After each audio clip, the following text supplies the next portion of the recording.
నుంచి వస్తున్న ఆ శబ్దం ఏమిటి? ఎముకలు కొరికే చలిలో కూడా స్వామివారికి చెమటలు ఎందుకు పడుతున్నాయి?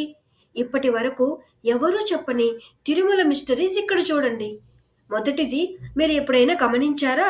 స్వామివారి విగ్రహం వెనుక భాగంలో చెవి పెట్టి వింటే లోపల ఏదో కొండ గుహలో ఉన్నట్టుగా భయంకరమైన సముద్రపు అలల శబ్దం వినిపిస్తుంది.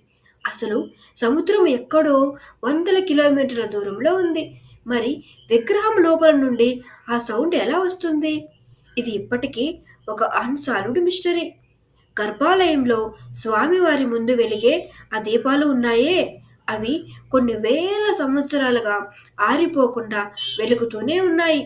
ఆశ్చర్యకరమైన విషయం ఏంటంటే, ఆ దీపాలను ఎవరు వెలిగించారు? ఎప్పుడు వెలిగించారు అనేది